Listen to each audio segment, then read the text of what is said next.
rundunar sojin najeriya sun kashe 'yan bindiga guda 4 sun ceto kimanin mutum 20 da aka yi garkuwa da su a jihar kaduna.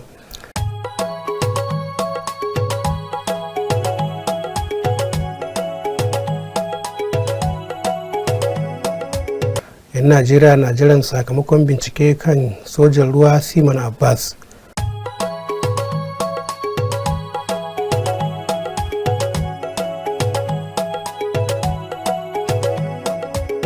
Mu haɗa hannu mai yaƙi labarai masu rikitarwa, in ji ministan yada labarai a najeriya Muhammad Idris.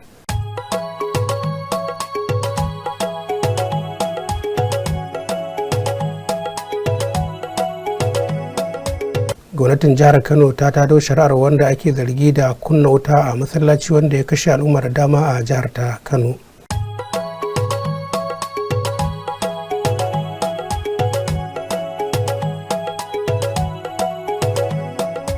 Yan adawa sun fara zanga-zanga a ta gama gari a kasar Ghana kan zargin magudi.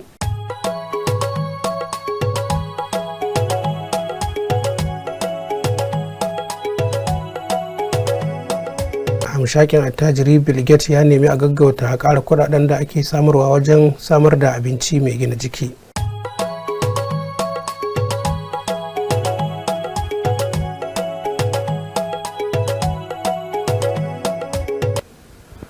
To jama'a assalamu alaikum, barkamu da sake kasancewa da ku a cikin wani sabon shirin na labarun Kaftan TV tare da ni Yahaya Hassan Iyatawa. Yanzu kuma ga labarun dalla. Gwamnatin tarayyar Najeriya ta bayyana cewar nan ba da jimawa ba za ta raba makarantun sakandaren tarayya guda 115 da ke baɗin ƙasar nan. Karamin ministan ilimi Dr. Yusuf Sununu shi ya bayyana hakan, inda ya ce za a raba kwalejojin ne zuwa ƙanana da manyan makarantun gaba da sakandare. Dr. Yusuf Sununu ya bayyana hakan ne yayin buɗe taron shekara-shekara na shugabannin kwalejojin tarayya a birnin Abuja, fadar gwamnatin Najeriya. Ministan ilimin ya bayyana cewa rarrabe kwalejojin zai hada samar da ƙarin kuɗaɗe don inganta kayan aiki, inganta jin daɗin malamai da kuma ɗalibai, da samar da ayyukan yi a ƙasa Najeriya. Ministan ya ƙara cewa ma'aikatar tare da goyon bayan hukumomin gwamnati da abin ya shafa za ta tabbatar an cimma hakan cikin ƙanƙanin lokaci. Dr. Sununu ya yi kira da haɗa kai da shugabannin makarantu a matsayin masu da tsaki don inganta harkokin ilimi da kuma makarantu a fadin Najeriya. Shugabannin kwalejojin tarayya Dr. Edo Akinbamijo ya bayyana cewa taron na da nufin tsara ajandar da za a yi na shekara mai zuwa da kuma ƙara ƙarfin ayyukan da ke gabansu. To anan kuma hukumar albarkatun ruwa ta najeriya wato NIHSA ta gargadi 'yan kasar game da yiwuwar samun karin ambaliyar ruwa a wasu yankuna bayan da kasar jamhuriyar kamaru ta sako ruwa daga madatsar ruwa ta lagdo. Darakta janar na hukumar NIHSA Umar Mohammed ya sanar da cewa kamaru ta buɗe dam ɗin lagdo a dai lokacin da ambaliya ta yi barna sosai a sassan najeriya. Ta baya bannan dai ita ce ta birnin maiduguri, wadda ta shafi al'umma sama da miliyan 2, ta shanye kashi 3/4 na birnin na maiduguri. Hukumar ta da cewa jihohin da ya kamata su kasance cikin shiri sosai domin kaucewa tasirin ruwan na madatsar lagdo da za a sako su. Jihohin da sun hada da jihar adamawa da taraba da kogi da nasarawa da kuma jihar benue da anambra da bayelsa da jihar delta da kuma edo da jihar Cross River. Kogin lagdo wata katafaren madatsar ruwa ce da ke arewa maso jamhuriyar kamaru da ke taro ruwa zuwa kogin benue mai faɗin kilomita 586. Hukumar bayar da agajin gaggawa ta najeriya wato nema ta bayyana cewar ruwan madatsar ruwa ta lagdo da aka sako a shekarar 2022 ya haddasa mummunan ambaliyar ruwa a najeriya, wadda ta kashe mutane kimanin 693, ta raba mutum miliyan 1.400 daga gidajensu. To anan kuma an ja hankulan masu kemis da su sai da magunguna masu inganci a fadin najeriya. Sakataren hukumar samar da ingantattun magunguna na jihar yobe Malam Yusuf Abdulaziz Garba shi ya bayyana hakan a zantawarsa da manema labarai a jihar yobe. Wakilin mu Hado Yaro Gashiwa na dauke da ci gaban rahoton. a cewar sakataren hukumar samar da ingantattun magunguna a jihar Yobe Yotma Malam Abdulaziz Garba Muhammad ya ce babu shakka sun samu gagarumar nasara kawo yanzu, ya kuma buƙaci masu sai da magunguna su linka ba da magani masu inganci. Bukatan waɗannan conditions ɗin da za a je sai a ciki don ya retaining abin da muke cewa potency shi da integrity, to duk waɗannan abubuwan ya kamata mu tabbatar cewa muna da su kafin mu zauna mu ce za mu sayar da magunguna. In babu kaga akwai matsala. Kuma wani abu ne da ake cewa ma wato regulatory agencies, in kana da pharmacy to dole sai akwai pharmacist a wajen. In kana da patent medicine shop to akwai wa'yansu magunguna da kai da kanka bai kamata ka sayar da su ba, kamar su antibiotics, su irin diazepam, duk waɗannan magunguna da ake cewa controlled drugs. Su ma wasu daga cikin masu sana'ar magunguna a jihar ta Yobe ga yadda suke cewa magani wannan kaga just like insurance, ana samun shi magani masu kyau ana kawowa, kuma at the same time ana samu ana abin nashi as a subsidized rate wanda ka san it helps the patients, so sai patients za su samu sauki nan kuma za a samu magani most of the time ana samun duka magani wanda ake rubutawa. Yotma gaskiya na yi musu godiya, na ji daɗin wanda ya kirkiro abubuwan kuma da mai mana buni da ya yarda da wannan abu, kuma musamman ES na Yotma ɗin yani akwai masu son kansu, ko wani za iya kawo jebu magani ma ka gane, amma ana kawo ana yi gadin ɗin musamman kaga NAFDAC abubuwan da baki watar mukan je gunsu suke ce mana gashi abu kaza karkuyi abu kaza saboda haka ni ina jinjina wasu NAFDAC ma. Malam Abdulaziz Garba Muhammad, sakataren Yotma hukumar samar da ingantattun magunguna a jihar ta Yobe, ya buƙaci al'umma su rika siyan magunguna masu inganci, kuma ya ja hankulan jama'a su guji shan magani barkate ba tare da sanin likitoci ba. Kaga shan magani da baka san kanshi ba yana da illa sosai, kuma wani lokaci akwai abubuwa da yawa da magani, shi yasa in ka je asibiti zaka sha magani za a ga maka yadda zaka sha magani. Wani za a ce maka bayan ka ci abinci, wani kafin ka ci abinci, wani kuma ka ci da abinci, wani a ce maka sha da ruwa kaɗan ko da yawa, duk dai waɗannan abubuwan. To in mutum bai san magani ba ya je kawai yana shan magani, kaga yana da illa. Kuma magani baka san cutar da ke, in ka ce zazzabi kake ji, ciwo nawa ne yake da zazzabi, to sai ka je kana shan magani da ma na ciwon bane. Akasari za ka ga mutum ba da time da ya je asibiti ciwo ya riga ci karfin shi, sai ka ga maimakon watakila ce an kashe 10,000 sai a ji ana magana 100,000. To gaskiya kullun shawara da muke ba mutane shine ka je asibiti a duba ka. Ado Yaro Gashuwa, labaran Kaftan TV Hausa daga Damaturu, jihar Yobe. To anan kuma a kokarin jihar Yobe na kokarin ganin ta inganta gudanar da aikin hajji karbabbe, hukumar jin daɗin alhazai ta jihar Yobe ta fara gudanar da shirye-shiryen aikin hajjin na shekarar 2025. Alhaji Aliyu Usman, shugaban hukumar jin daɗin alhazai ta jihar Yobe, shi ya bayyana hakan a lokacin taron da ya da manema labarai a jihar ta Yobe. Wakilinmu Ado Yaro Gashuwa na ɗauke da ci gaban rahoton. Shugaban hukumar jin daɗin alhazai a jihar Yobe Alhaji Mai Aliyu Usman ya bada tabbacin fara shirye-shiryen aikin haji na shekara ta 2025 cikin nasara. Gaskiya mun kira jan jaridu don mu sanar musu halin da muke ciki a matsayinmu na hajji na shekara 2025.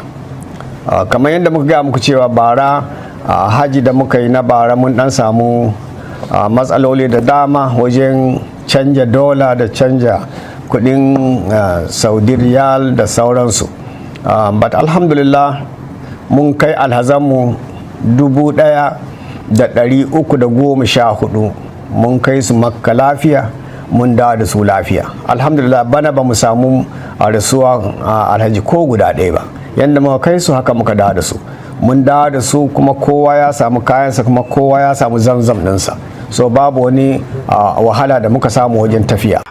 shugaban ya ce kujerun aikin hajjin bana 1,288 ne aka ware maniyyatan jihar Yobe, an kuma ayyana miliyan 8,500 a matsayin kuɗin kujera na aikin hajjin bana. Mun yi mitin a Nakon, an ba mu allocation mu Yobe State an ba mu kujeru 1,288. wannan shine abin da aka baiwa Yobe State, kuma mun zauna mun yanyana wannan kujeru ga ƙananan hukumomi 17 da kuma wayanda suke karban kuɗi a headquarter 1, 2, 3 and 4. mun raba wannan, kuma muna da wayanda suka biya bara ba su samu suka kammala biya ba, kuɗinsu yana nan a hannunmu. mun tura nakon bata tura mana ba tukun, in ta tura mana wanda yake bukatan kudinsa za mu mayar mishi, wanda kuma yana bukatan zai tafi aikin haji bana to sai cikata don ya samu ya aikin haji na bana. Alhaji Mai Aliyu Usman, shugaban hukumar nan alhazai ta nan jihar Yobe, ya ce tuni suka ba da dama a rinka karban kuɗin adashen gata ko kuɗin kujera domin ragewa kafin lokacin. Kowa duk abin da yake inda kana bukatan tafiya ka fara biya, ba sai ka ɗauko 1,800,500 a lokaci ɗaya ba. In kana bukata ka fara mai 2,000,000 3,000,000 kowa ya fara. In a local government ne ka je ka fara biya na baka receipt, in a nan headquarter ne ka zo ka fara biya, don mun fara karɓan abin da mun fara rajistarin dukkan wanda yake da niyyar zai tafi a wannan shekara insha Allah. Ado Yaro Gashiwa, labaran Kaftan TV Hausa daga Damaturu, jihar Yobe. To anan kuma rundunar sojin Najeriya sun ceto kimanin mutum 4 da aka yi garkuwa da su, sannan suka ceto mutum 20 a jihar Kaduna. Sojojin sun kato bindigogi kira AK-47 da sauran makamai da baburan 'yan fashin dajin. Sojojin sun kuma kashe 'yan bindiga guda 4, sannan suka ceto fiye da mutum 20 a lokacin da aka yi garkuwa da su a yankin birnin Gwari da Igabi da ke jihar Kaduna. Kwamishinan tsaro na jihar Kaduna Samuel Arwan ya bayyana cewa a yayin wani samame a yankin Alawa da ke birnin Gwari, sojojin suka fatattaki 'yan bindiga a dajin Kwaga. Samuel Arwan ya kara cewa sojoji sun kashe mutum 2 daga cikin 'yan bindigar, sannan suka kwato bindigogi kira AK-47 guda 2 da sauran makamai da baburan 'yan fashin daji da suke amfani da su wajen kai hare-hare a wani samami na daban a yankin na kwanakin nan da aka kai a Giwa. Sojoji sun yi ma 'yan bindigar kwanton bauna, inda suka kwato albarusai da makamai da dama. To anan kuma kungiyar sanatoci sun ziyarci birnin Maiduguri, inda suka bara tallafin naira miliyan 74. A nan kuma suka kashe 2 daga cikin inda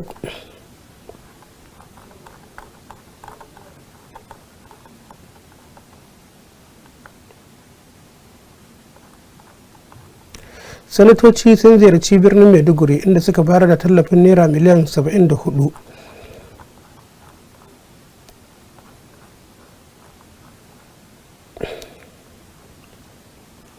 To anan kuma 'yan Najeriya na jiran sakamakon bincike kan sojan ruwa Siman Abbas.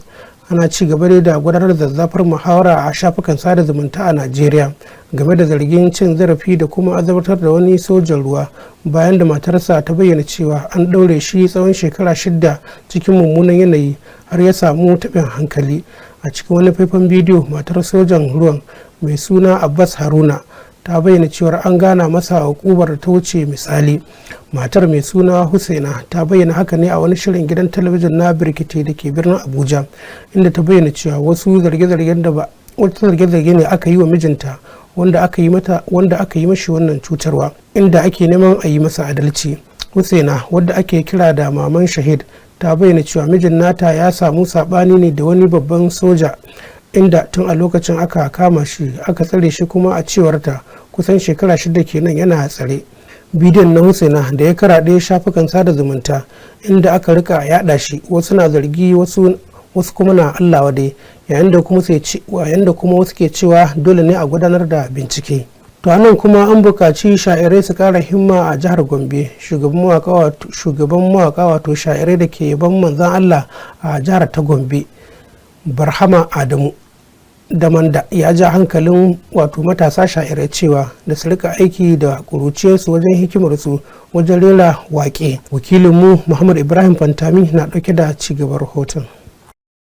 Barhama Adamu Damanda, yayin da yake tsokaci akan muhimmin rawa da sha'irai wato masu waƙen yabo annabi Muhammad sallallahu alaihi wasallam ke taka wurin samun nasarar bikin maulidi a kowace shekara, ya ce muddin dai suka yi amfani da ƙuruciya da hikimar su wurin yin waƙe da yabon ba tare da ci karo da koro addinin musulunci ba, kan yana da matukar amfanin da ba zai kwatantu ba, inda ya kira ga masu kumbar susa wato masu hannu da shuni su ringa taimakawa a sha'anin gudanar da shagulgulan na bikin maulidi da ake yi kowace shekara domin nuna kauna ga manzon Allah annabi Muhammad sallallahu alaihi wasallam. Shi yawan annabi sallallahu alaihi wasallama abu ne da ya shafi addini kuma abu ne da ya shafi ilimi, domin ba zai yi kai magana akan mutum ba sai ka san shi.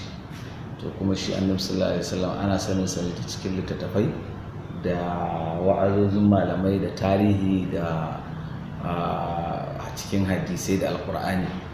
So duk wanda zai zama sha'iri mai ban annabi to ya kamata ya zama wajibi ne ma ya zama kawai ɗalibin ilimi ne, domin ya san me yake faɗa, ya san kuma ina ya cirato abin da yake faɗa, ya zama duk abin da ya faɗa aka tambaye shi yana da hujjar da zai iya karewa. Lalle ya kamata ya zama masu hannu da shuni su shigo, don kamar yin muka ɗauka irin malamanmu na Senegal, akwai wanda na sani yana yanka shanu sama da 500 rabawa mutane murna haihuwa annabi sallallahu alaihi wasallam. A wannan rana ya kamata mu nuna wa duniya cewa annabinmu mutum ne mai kyauta, mutum ne mai sadaka, mutum ne mai tausayi. Gefe guda kuwa Jafar Adamu Damanda da ke zama sakataren ƙungiyar makarantun Islamiyya Gombe ya ce makarantun Islamiyya su ne amara ƙirjin biki da ke ƙara ƙayatar da bikin na maulidi da ake yi a Gombe, inda ya ce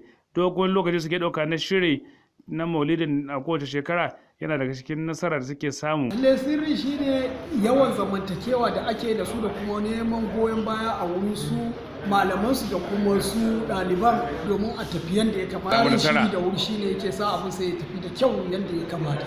Dan an ce abu a karshe za a yi shiri ba abin da za a shirya da kyau, amma muna fara shirin tun da wuri tsawon shekara guda domin abin ya tafi da kyau. Allah Allah Allah wa Husainuna da'akum maulidikum yarju liqa abikum maulidikum lillahi ya hawakum manzan Allah Muhammadur Rasulullah ahlan bi maulidikum. Ibrahim Fantami, labarun Kaftan TV Hausa daga Gombe. To anan kuma kungiyar malaman jami'a a jihar Gombe ta tsanduma yajin aikin sai baba ta gani. Da dai batun yajin aikin ya zanto abin tattaunawa a tsakanin jama'ar jihar ta Gombe da bayanai da suke nuna cewa wasu na shirin siyasantar da lamarin. Wakilinmu Muhammad Ibrahim Fantami na dauke da ci gaban rahoton. Ƙungiyar malaman jami'a ta jihar Gombe dai ta fara yajin aiki ne a makon da ya gabata, kuma wannan yajin aiki tuni ya zanto abin tattaunawa tsakanin al'umma har ma da dandalin sada zumunta na Facebook. Ana ta ƙorafe-ƙorafe akan wannan yajin aiki da shine irinsa na farko a tarihin jami'ar jihar ta Gombe mallakin gwamnatin jihar Gombe. Dr. Suleiman Salihu Jauro shine shugaban ƙungiyar malaman jami'o'in na jihar Gombe da take wannan yajin aiki. Gaskiya duk da inda kaga ana yajin aiki matsala ce ta jawo haka, kuma ana yi ne domin a kira hankali ga gwamnati su zo su yi abin da ya kamata.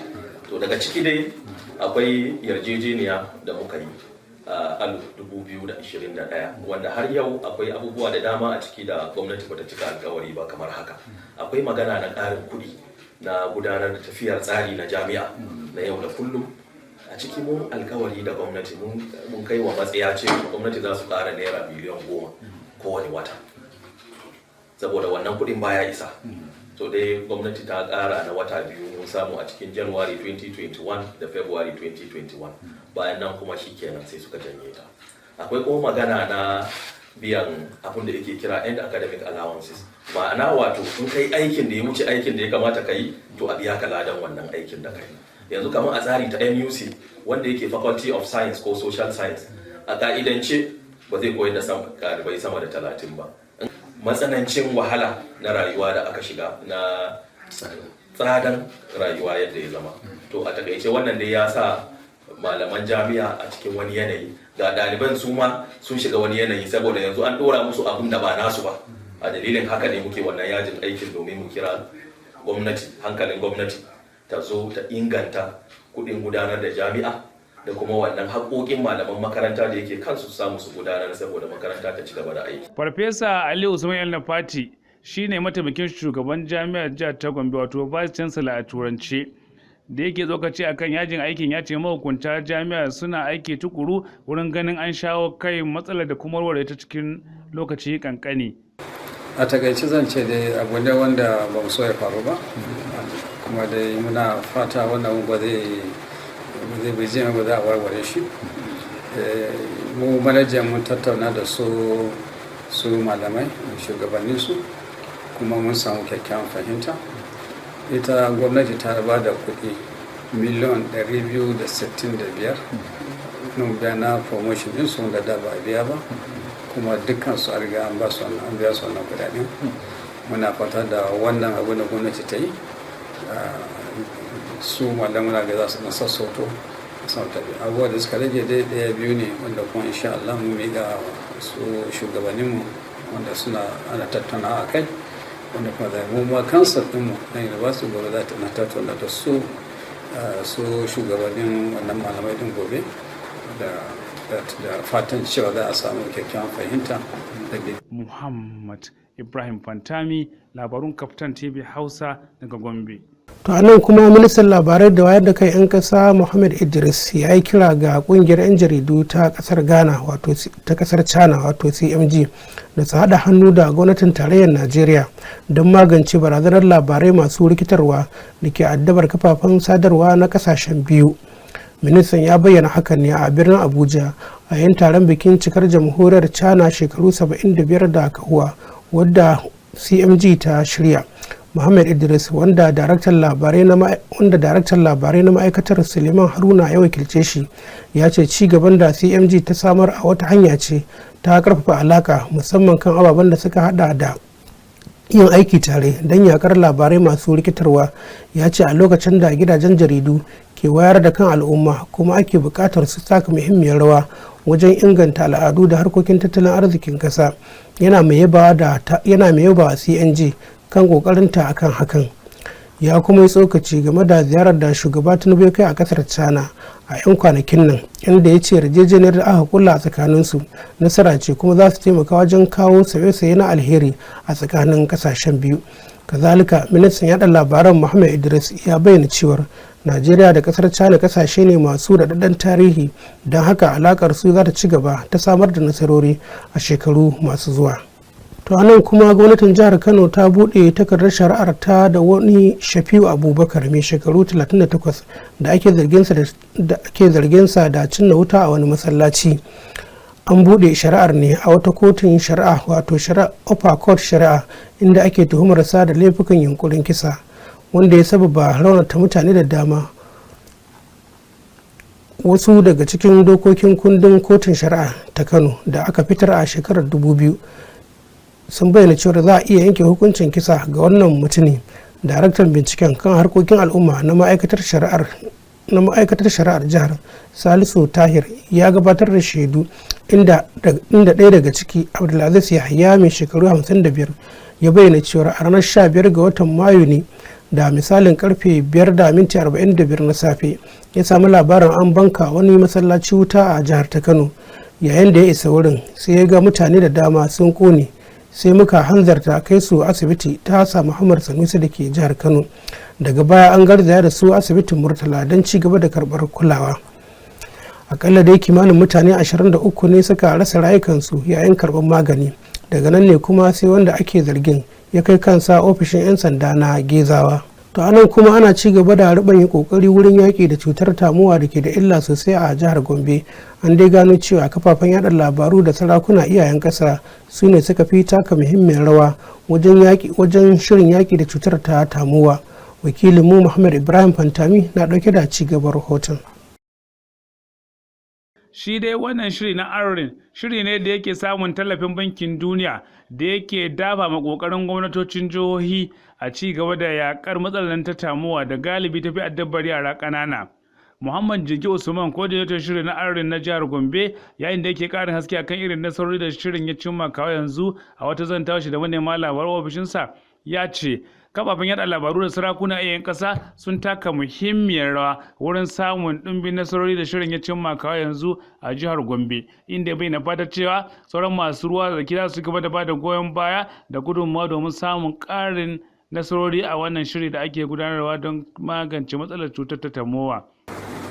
Yana ɗaya daga cikin waɗanda suka yi hoɓɓasa suka ba da gudunmawa mafi tsoka a cikin aikin arlen project don kawo ƙarshen tamuwa da kuma jikkatar da ciwon yunwa yake yi wa mace wacce take ɗauke da juna biyu da kuma jaririn da ta haifa kafin wata 6 da za a ba da nono zalla da bayan wata 6 zuwa yaye wannan ɗan tsakankani. Aikin arlen a yanzu ya fara ne na farko tun 2019 na farko ke. Na biyu arlen matsayinsa a yau ta kararaɗe local government 11 na jihar Gombe, ta kararaɗe gunduma shine ward ko ward 114 na jihar Gombe. Aikin arlen matsayarsa a yanzu har yanzu ina kan tambaya da farko kar ku manta. Aikin arlen a yanzu da nake maka magana ita yanayin tsarinta ya bambanta da duk wani tsari na aikin ƙungiyoyin taimako. Bambancin shine tana da hanyoyi guda 3 na isa al'umma. Hanya na farko shine ma'aikatanmu suna zuwa gida-gida har kan gadon mace mai juna biyu da take shaɗe tare da Muhammad Ibrahim Fantami, labarun Kaftan TV Hausa daga Gombe. To nan kuma kungiyar NUJ ta gudanar da taro a jihar Gombe. Shugaban kungiyar 'yan jarida ta Najeriya reshen rediyo na jihar Gombe, Rufai Ado Sambo Daja, ya bayyana cewa sai an jajirce wurin ganin an cirewa kungiyar kitse a wuta. Wakilinmu na Gombe Muhammad Ibrahim Fantami na dauke da ci gaban rahoton. Rufai Ado Sambo Daji, wanda aka zaɓe shi bisa tsarin na maslaha wato consensus a turance, a jawabin shi jin kaɗan ba a rantsar da shi, ya sha alwashin jajircewa da yin tsayawa irin ta gwamen jaki domin ya cire ma ƙungiyar kitse a wuta, inda ya yi kuma kira ga 'ya'yan ƙungiyar da su ba shi haɗin kai da goyon baya a samu ƙarin ci gaba da ake buƙata ƙungiyar ta tsara matsarorinta. A madadin sabbin shugabanni da aka zaba na mu ta 'yan jaridu ta sashen rediyo ta GMC, na ba da dukkanin members na wannan kungiya tabbacin cewa za mu yi duk abin da za mu yi na ganin mun ba mara kunya don tabbatar da yin abin da ya dace a wannan kungiya. Dama tsarin mulkin kungiya ya ce kowace kungiya sai ta zama up to date. To yau daga abin da kuka ga ya faru za ku yarda cewa wannan kungiya mun zama up to date, kuma insha Allah za mu ci gaba da yin abin da ya dace na ganin mun haɗa kan wannan kungiya. Dama harkan union harka ce ta bada kai, harka ce ta miƙa wuya, to mu kuma mun riga mun miƙa wuya. Insha Allah za mu yi, muna ganin muna da neman haɗin kai da goyon bayan kowa na ganin hannu ɗaya bai ɗauka jinka, kamar yadda bature yake cewa a single tree cannot make a forest. Sale Sarki kuma shine sabon zaɓen sakatare da aka zaɓa na ƙungiyar. So kuma duk abin da ya faru lokacin zaɓe to dama haka zaɓe yake. Babu yadda za a yi zaɓe babu ɗan taɓacen bugacen da sauransu. Tun daga kamfen na fahimci lalle akwai zaɓe mai zafi, kuma an yi shi an yi zafi, amma ina zamani yanzu kowa ya sanyi.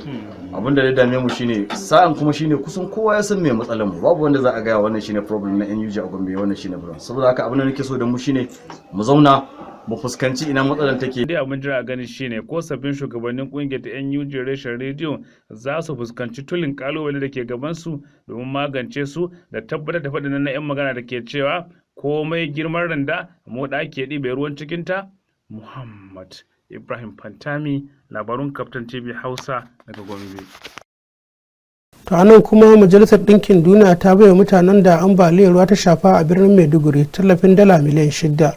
Wata sanarwa da ofishin jami'in kula da ayyukan jin kai a Najeriya Muhammad Paul ya fitar ya bayyana cewa haɗin gwiwar ƙungiyoyin agaji na Majalisar Ɗinkin Duniya da masu zaman kansu ciki har da red cross sun kai ziyara birnin maiduguri a ƙarshen mako. A cewarsa tawagar ta haɗu da mutanen da abin ya shafa waɗanda yawancin rikicin boko haram da kuma rashin tsaro ya riga ya daidaita kuma ya raba da muhallansu. Muna tare da haɗin gwiwar wasu ƙungiyoyi na samarwa da mutanen kayan abinci, muna kuma jefa musu abinci ta sama a wuraren da ke da wahalar kaiwa har ma da ruwan sha, in ji jami'in. Ya kuma ce suna kula da lafiyar waɗanda aka tsugunar da su a sansanoni, musamman ma mata da ƙananan yara, da kuma tabbatar da cewa ba a samu barkewar cutuka ba.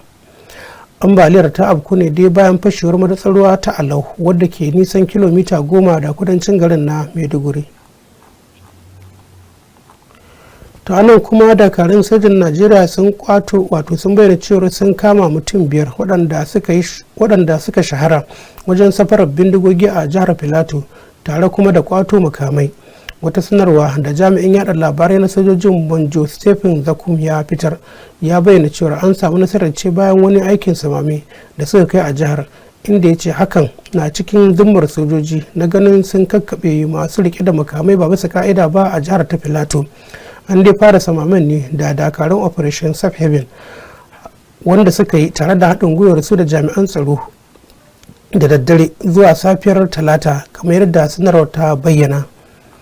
Ya bayyana cewar dakarun sun yi wa mabayar wani mai safarar bindigogi mai suna Muhammad Sani a garin Naraguta kan hanyar zuwa Bauchi zuwa Jos, inda a nan ne suka yi nasarar cafke shi da wasu mutum 4 da suke safarar makamai da sojojin suka kwace sun hada da bindiga kira AK-47 guda 2 da albarusai da dai sauransu. To a nan kuma hamshakin attajiri Amin Dantata ya ba da tallafin naira biliyan 1.500.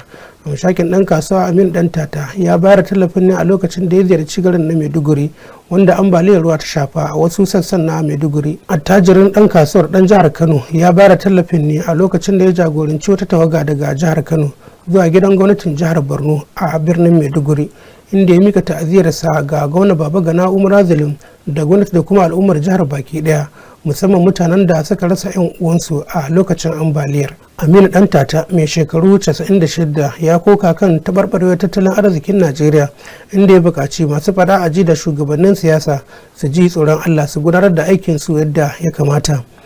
Da yake mayar da jawabi, gwamnan Zulum ya nuna matukar godiya ga dattijan bisa ziyarar da ya kai masa, inda ya nuni da cewa hakan wata alama ce ta yadda jama'a ke tallafawa juna a lokutan tashin hankali. To anan kuma dakarun sojan Najeriya sun samu nasarar kashe 'yan fashi guda 4 tare da ceto mutum 20 da jami'an tsaro a Najeriya wanda suka kakkashe da kuma yin nasara a kansu a jihar Kaduna da ke arewa maso yammacin Najeriya.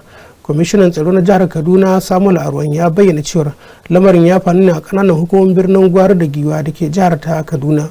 Ya ce dakarun aikin tsaro na Operation Forest Sanity ne suka kai wannan samame a Alawa da ke birnin Gwari bayan bayanan sirri da suka samu, sun kuma nuna 'yan bindigar na kaiwa da ko kawowa, kuma suka kashe 2 daga cikinsu.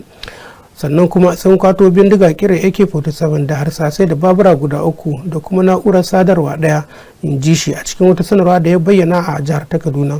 A wani samame na daban, dakaru sun kai hari ƙauyen na Kwanaki na, inda suka yi kwanton bauna a wata hanyar wucewa ta 'yan ta'adda, wanda ya jawo kashe 'yan bindiga guda 2 da kuma sauran waɗanda suka samu raunuka. Bugu da ƙari, a cewar sa dakarun Operation Will Punch sun kai ɗauki tare da shan gabansu wasu 'yan bindiga inda suka yi garkuwa da mutum 20 a ƙauyen Falwaya, inda kuma suka gudu suka bar mutanen nan bayan sun ga jami'an tsaron na Najeriya. To anan kuma an gudanar da bikin Maulidi a jihar Nasarawa, wanda aka samu dandazon al'umma mabiya ɗarikar Tijjaniya suka zagaya a garin na Nasarawa. An dai zagayen bikin Maulidin ne domin tunawa da haihuwar fiyayyen halitta. Aishatu Idris Loko na ɗauke da cikakkiyar rahoton. Dandazon al'ummar musulmai mabiya ɗariƙar Tijjaniya a ƙaramar hukumar Nasarawa sun yi zagayen bikin Maulidi don tunawa da haihuwar fiyayyen halitta Annabi Muhammad sallallahu alaihi wasallam. Zagayen, wanda ya gudana a jiya Litinin a cikin garin Nasarawa, ya samu halartar dubban mabiyan ɗariƙar Tijjaniya maza da mata.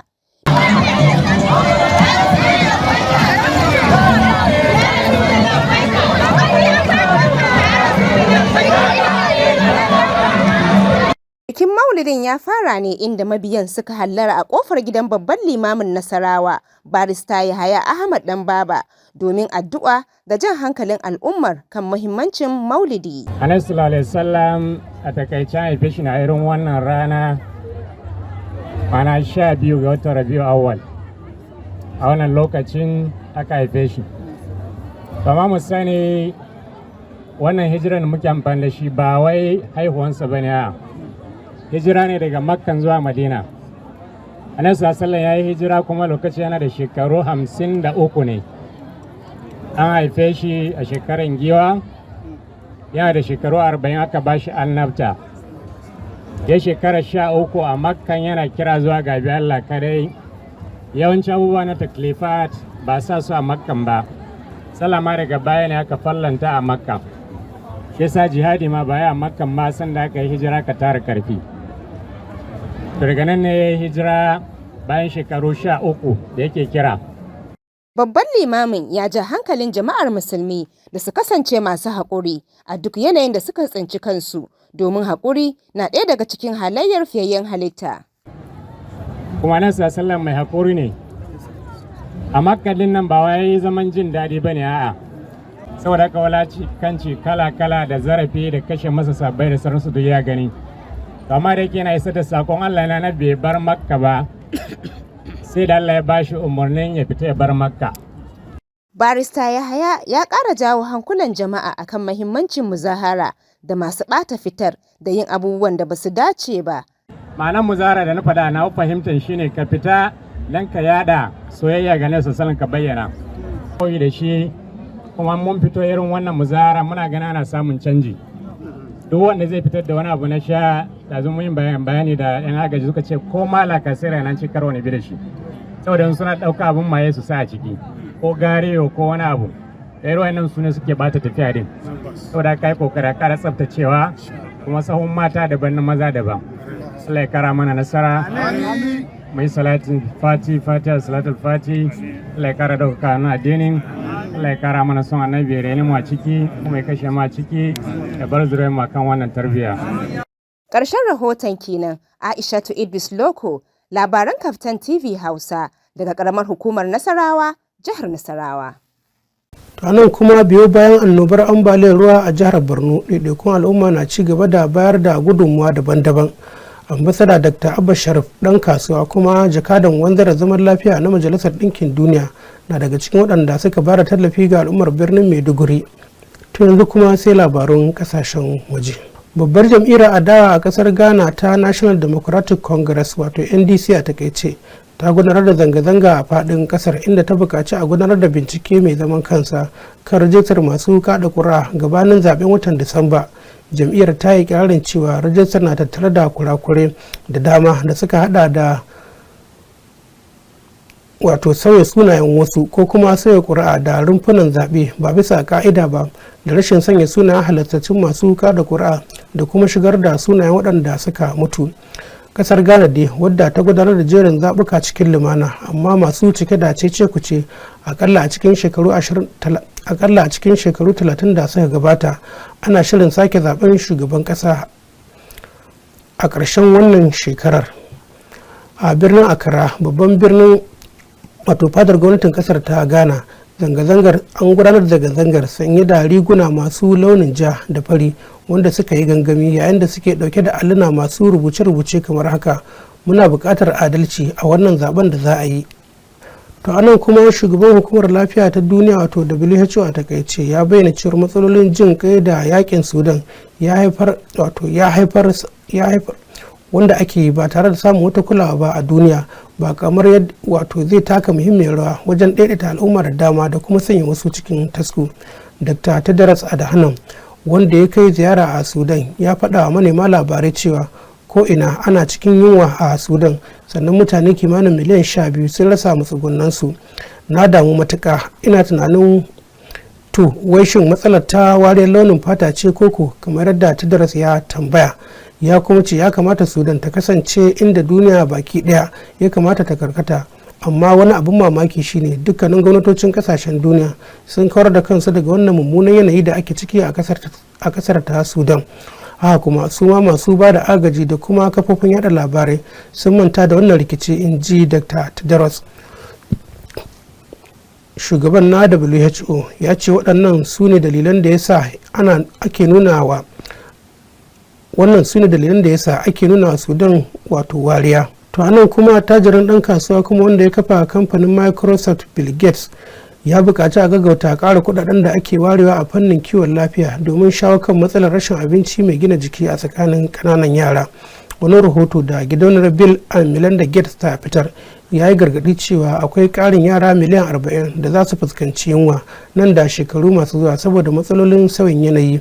Mr. Bill Gates ya faɗa wa manema labarai cewa kasashen Afirka na buƙatar taimako wajen ƙarawa da kuma inganta samar da abinci mai gina jiki domin shawo kan matsalar.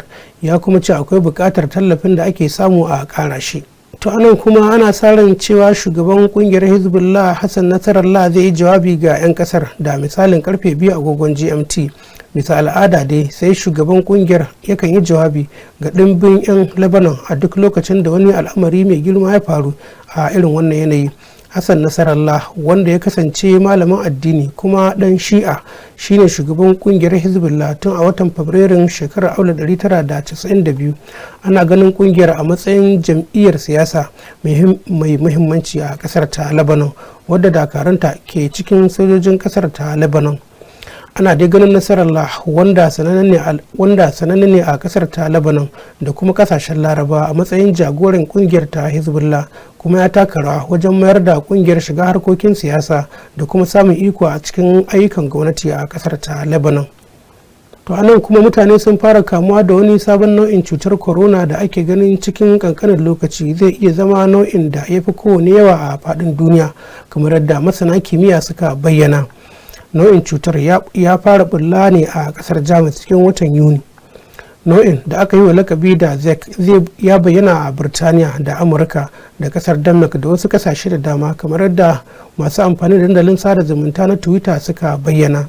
Sauye-sauyen da ke tattare da kwayoyin halittar wannan nau'in cuta na iya taimakawa cutar ta yi matukar yaduwa a wannan kakar, ko da yake ya kamata allurar rigakafi su taimaka wajen hana yaduwar wannan cutar, ko da za ta yi tsanani idan har an kamu da ita, kamar yadda masana suka bayyana. To anan kuma hukumomi a kasar Bangladesh sun kama wasu 'yan jarida biyu da kuma wani shahararren marubuci bayan da suka zarge su da hannu cikin zanga-zangar ta rikide ta koma tarzoma, wadda har ta kai ga hamɓarar da gwamnatin Sheikh Hasina a cikin watan da ya gabata. 'Yan sanda sun ce 'yan jaridar Muzammil Haq Babu da kuma Samuel Doto sun waɗanda suka taka muhimmin rawa wajen jagorantar zanga-zangar, wadda har ta kai ga Sheikh Hasina ta rasa kujerarta sannan kuma ta tsallaka zuwa kasar India. Marubucin shari'ar Kabir ya kasance jigo a cikin waɗanda ake kira da hukunta shugabannin siyasa da ake zargi da haɗa baki da sojojin Pakistan a yakin 'yantar da Bangladesh tun a shekarar 1991.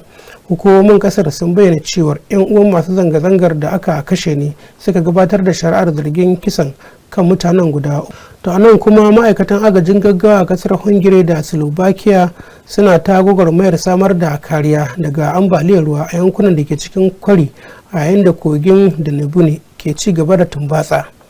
Ambaliyar ruwa ta kai kusan mita 10 a cikin Bratislava, babban birnin kasar ta Slovakia, a safiyar kamar yadda aka bayyana, kuma ana fargabar lamarin zai kara muni a Budapest, babban birnin kasar Hungary, idan ba a ɗauki wani mataki ba.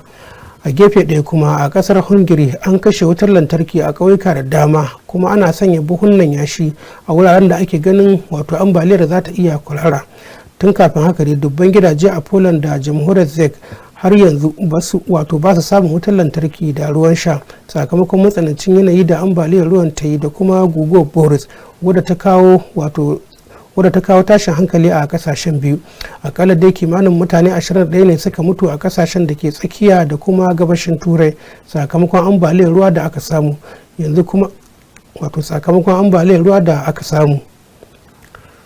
to yanzu kuma ga Abdulbasir Haruna dauke da labarun wasanni.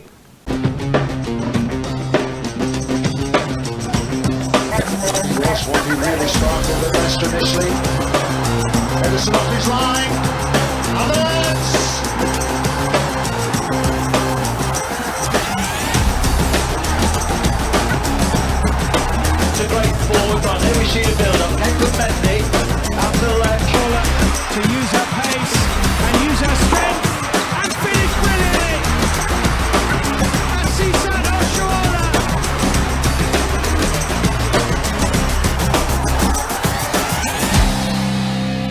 Masu kallon mu barkamu da haka, barkamu da sake kasancewa da ku a cikin wani sabon shirin na fagen wasanni. Shirin fagen wasanni kamar yadda kuka sani shirin da ke zuwa muku daga nan tashar Kaftan TV Hausa. Kamar yadda kuka sani wato mukan karanto muku labaran da muka wayi gari da shi da ma sanar da ku yadda take kasancewa musamman a wato gasanni daban-daban na yankin nahiyar Turai wanda suka hada da English Premier League, gasar nan ta La Liga da ma gasar nan ta wato a Ligue 1 ta kasar Faransa, sai gasar nan ta Bundesliga da kuma gasar nan da ake bugawa musamman a wato kasar Italiya wadda aka fi son da Serie A, wanda duka wayannan wasu gasanni ne da ake ci gaba da bugawa da kuma ƙara ƙayatar da masu kallo. Kamar yadda ka sani masu kallon mu wato wani lokaci muka tsakuro muku labarin da ya shafi wato gasar matanin gida Najeriya wadda aka fi son da NPFL wato Nigeria Professional Football League. Masu kallon mu a yau ma muna dauke da labarai masu matukar faɗakarwa musamman da suka shafi kasuwar musayar 'yan wasa, da fatan kuma kun ga yadda wasannin farko da aka fara buga na gasar ta zakar nahiyar Turai suka kasance wanda aka fi sani da Champions League. A kai tsaye bari mu fara da labarin da ya zo mana na farko a safiyar yau, wanda ke nuna mana cewa kungiyar kwallon kafa ta Real Madrid na harin sayan dan wasan tsakiya na Manchester City mai suna Rodri na Spaniya da dan wasan baya na kungiyar kwallon kafa ta Liverpool mai suna Trent Alexander-Arnold da kuma dan bayan kungiyar kwallon kafa ta Arsenal mai suna William Saliba dan asalin kasar Faransa, wato da kuma dan wasan na kungiyar kwallon kafa ta Tottenham Hotspur mai suna Romero. Kamar yadda ka sani kungiyar kwallon kafan ta Real Madrid dai tana ci gaba da bibiyar 'yan wasa da dama domin ƙara inganta kungiyar ta da sababbin 'yan wasa domin wato ci gaba da kasancewa a kan tarban nasara. Hakan yasa take bibiyar wayannan jajirtattun 'yan wasa daga kungiya daban-daban wanda suka hada da Rodri wato da kuma Arnold da shi kansa William Saliba na kungiyar kwallon kafa ta Arsenal. Za kuma mu sa ido mu ga yadda ta kasance akan wato makomar wayannan 'yan wasa da kungiyar kwallon kafan ta Real Madrid wato ke ci gaba da bibiya. To amma kuma ana nuna cewa Tottenham na shirin gabatarwa wato Romero sabon contract domin hana wasu kungiyoyin jan hankalinsa. Kamar yadda ka sani Christian Romero da yana ɗaya daga cikin 'yan wasan da suke matukar kokari a kungiyar kwallon kafa ta Tottenham Sport. Hakan yasa Tottenham take to ta baiwa Romero sabon contract domin ci gaba da kasancewa da kungiyar kwallon kafa ta North London. A nan bangaren kwashare kungiyar kwallon kafan nan ta Manchester United na sha'awar dan wasan gaba na Borussia Dortmund mai suna Karim Adeyemi na Jamus mai shekara 22, amma kuma za ta iya fuskantar gogayya daga kungiyar kwallon kafan nan ta Newcastle da kungiyar kwallon kafa ta Tottenham ta Liverpool. Kamar yadda ka sani Karim Adeyemi da dan wasa ne da yake matukar kokari musamman a gasar ta Bundesliga. Mun ga irin kwallayen da yake zira a kungiyarsa ta Borussia Dortmund, wanda hakan ya sa wato kungiyoyin irin su Manchester, Liverpool da Newcastle suke son su sai dan wasan a watan Janairu da za a ƙara bude kasuwar musayar 'yan wasa. Sai dai wato abu mai kamar waya ne kungiyar kwallon kafar ta Borussia Dortmund ta yadda ta sayar da Karim Adeyemi a daidai wannan lokaci da take da yakinin wato daukar gasar ta Bundesliga musamman a kakar wasa ta bana. Za mu sa ido mu ga yadda ta kasance a kan makomar Karim Adeyemi a lokacin da za a bude kasuwar musayar 'yan wasa. A nan bangaren kwashaye kungiyar kwallon kafan nan ta Newcastle na daga cikin kungiyoyin Premier da suke son dan wasan tsakiyar nan na Lille mai suna Angel Gomez dan asalin kasar wato Ingila, wanda kontragin sa zai kare a ƙarshen wannan kakar. Kamar yadda kuka sani Angel Gomez dai dan wasa ne da ya baro kungiyar kwallon kafan nan ta Manchester United zuwa Lille, wanda hakan yasa ake ganin cewa a Newcastle ta ga irin jajircewa da dan wasan ya nuna, hakan yasa take bukatar sa, wanda kuma kamar yadda kuka sani a contragin Angel Gomez zai za ta kare ne wato a zuwa karshen wato kakar wasa ta bana, wanda zai kasance wato free agent wanda baya da wata kungiya. Hakan kan iya baiwa kungiyar kwallon kafar ta Newcastle samun nasarar dauko sa idan yana bukatar takale da kungiyar. Za mu sa ido mu ga yadda ta kasance da Angel Gomez daga nan zuwa karshen kakar wasa ta bana. A nan bangaren kwashare kungiyar kwallon kafar da ta West Ham da Manchester United na matukar son dan wasan tsakiya na Jamus mai suna Leon Goretzka, wanda baya cikin wato farin cikin ganin yadda ya rasa matsayinsa wato cikin 'yan wasan 11 na kungiyar kwallon kafar ta Bayern Munich, wanda hakan ne yasa kungiyar kwallon kafar ta West Ham da Manchester United suka fara bibiyar dan wasan dan asalin kasar Jamus, wanda rashin samun buga wasanni akai-akai kan sa 'yan wasa da dama canja sheka, wanda hakan yasa suka fara bibiyar wato Leon Goretzka don ganin cewa sun mallake sa a lokacin da za a kara bude kasuwar musayar 'yan wasa, wanda za mu sa ido mu gani wato idan har Goretzka yana so ya bi kungiyar kwallon kafa ta Bayern Munich, wace kungiyar ce tsakanin kungiyar kwallon kafa ta Newcastle da kungiyar kwallon kafa a tsakanin kungiyar kwallon kafa ta Manchester United da kungiyar kwallon kafa ta West Ham, wacce zai so ya koma. Labari kiran da ya shafi Leon Goretzka a daidai wannan lokaci kuma za mu kara duba wasu labari da ya shafi kungiyar kwallon kafan nan ta Everton na daukar mai tsaron ragar wato Ingila Jordan Pickford a matsayin ɗaya daga cikin muhimman wato 'yan wasanta, saboda haka ba ta da niyyar wato shirin maye gurbin su da Nick Pope wato na kungiyar kwallon kafan nan ta Newcastle. Shi ma na tawagar yana ɗaya daga cikin 'yan wasan tawagar kungiyar kwallon kafan nan ta Ingila. Kamar yadda kuka san Jordan Pickford dai wato New Everton ta ce yana ɗaya daga cikin ƙashin bayanta, wanda hakan ya sa take ganin cewa ba ta da niyyar siyar da shi, kuma ba ta da niyyar wato mai madadinsa da wato Nick Pope wato golan na kungiyar kwallon kafan nan ta Newcastle. A wasu lokuta shawara kan canja, abu musan ko nan gaba ba, wa maybe kungiyar kwallon kafar ta Everton za ta so ta rabu da Jordan Pickford, amma a dai yanzu ta ce ba ta da niyyar siyar da shi, kuma zai ci gaba da kasancewa da tawagar kungiyar kwallon kafar ta Everton. A nan bangaren kuwa dan wasan gaban kasar Faransa na mai suna Anthony Martial na dab da kammala tafiyarsa Athens wato a matsayin wanda ba shi da kungiya tun bayan da ya bar kungiyar kwallon kafar ta Manchester United a lokacin bazara. Kamar yadda kuka sani wannan kungiya ta Athens dai wato kungiya ce da ake ganin cewa wato ita ma tana kokari a gasar da take bugawa, wanda hakan ya sa Anthony Martial ke son ya koma can tun bayan barin kungiyar kwallon kafa ta Manchester United da yayi, wato ya kasance baya da wata kungiya har zuwa wannan lokaci. Za kuma mu sa ido mu ga yadda ta kasance a kan makomar wato shi kansa Anthony Martial idan har ya amince da koma wannan kungiya. A nan bangaren kuwa wato watakila Arsenal da Newcastle su je neman Leroy Sane na Jamus, wanda ake cewa baya jin daɗin zamansa ƙungiyar ƙwallon ƙafar ta Bayern Munich a ƙarƙashin mai horas wannan mai suna Vincent Kompany. Wato tun lokacin da aka wato kafin a rufe kasuwar musayar 'yan wasa, Arsenal ta yi kaiwa wato Leroy Sane hari, wanda tattauna da lokacin ba su kai ga gaci ba, hakan ya sa Arsenal ba ta samu nasarar ɗaukarsa ba. Har yanzu dai Arsenal tana nuna cewa ba ta haƙura ba, yayin da ƙungiyar ƙwallon ƙafar ta Newcastle ita ma ta shigo sahun wato ƙungiyar da ke neman Leroy Sane daga ƙungiyar ƙwallon ƙafar ta Bayern Munich. Za kuma mu sa ido mu ga yadda ta kasance daga nan zuwa watan Janairu, lokacin da za a ƙara buɗe kasuwar musayar 'yan wasa kan makomar Leroy Sane da ƙungiyar ƙwallon ƙafar ta Bayern Munich. A nan bangaren kuwa share kungiyar kwallon kafan nan ta Aston Villa da Nottingham Forest da Wolverhampton da kuma West Ham na daga cikin kungiyoyin da suke son dan wasan baya na Red Bull Salzburg mai suna Omar Solet na kasar Faransa. Kamar yadda kuka sani, Omar Solet dai wato dan wasa ne da ya yi matukar kokari a kakar da ta gabata, wanda yana taka leda a kungiyar kwallon kafan nan ta Red Bull Salzburg, wanda hakan ya sa kungiyar kwallon kafan ta wato Aston Villa, Nottingham Forest, Wolverhampton da West Ham suke ci gaba da bibiyan matashin dan wasan wanda aka fi san da Omar Solet, wanda dan asalin kasar Faransa ne.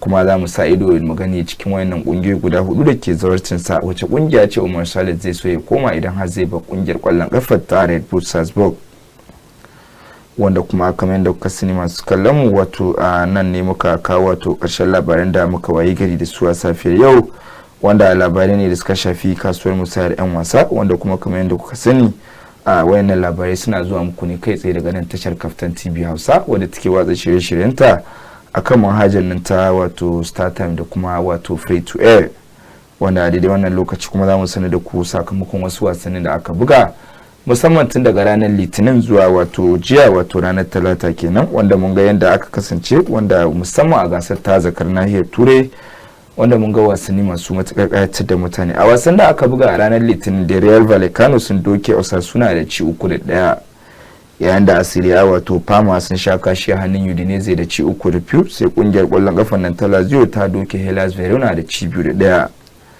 A gasar Ligue 1 ta ƙasar Faransa kuwa Birmingham City ta lallasa Wrexham da ci 3-1, wanda idan muka duba kuma ranar Talata jiya kenan, rana da aka fara buga gasar zakar nahiyar Turai, Juventus ta samu nasarar doke kungiyar kwallon kafar nan ta PSV Eindhoven da ci 3-1 yayin da Young Boys suka sha kashi a Aston Villa da ci 3-0. Sai kungiyar kwallon kafa ta AC Milan ta sha kashi a hannun Liverpool da ci 3-1 yayin da Bayern Munich ta lallasa Dynamo Zagreb da ci 9-2.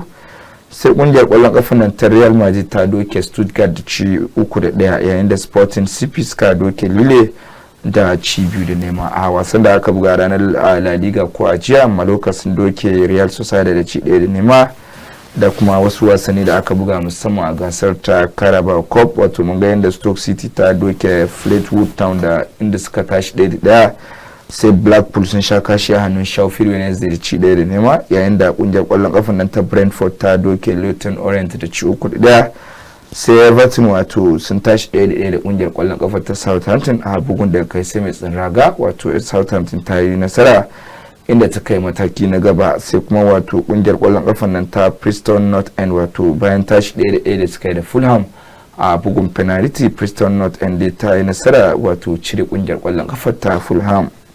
QPR kuwa sun sha kashi a hannun Crystal Palace ci 1 yayin da kungiyar kwallon kafan nan ta Manchester United ta yi wa Barnsley wato wankan jego da ci 7-0 wanda idan muka duba kuwa a musamman wasan da za a buga a yau a kofin na zakar nahiyar turai akwai wasa tsakanin Bologna da kungiyar kwallon kafar nan ta Shakhtar Donetsk da karfe 5:45 yayin da Sparta Praha za su buga da RB Salzburg suma da karfe 5:45 sai kungiyar kwallon kafan nan ta wato Celtic za su buga da Slovan Bratislava suma da karfe 8 Club Brugge da Borussia Dortmund da karfe 8 yayin da Manchester City za su kara da Inter Milan da karfe 8 sai Paris Saint-Germain za su kara da kungiyar kwallon kafan nan ta Girona da karfe 8 a La Liga ko akwai wasa tsakanin Real Betis da Getafe wanda za a buga da karfe 6 na yammacin yau yayin da a kofin na Carabao Cup akwai Brighton da Wolverhampton sai Coventry City za su kara da kungiyar kwallon kafan nan ta Tottenham Hotspur da karfe 8 na daren yau.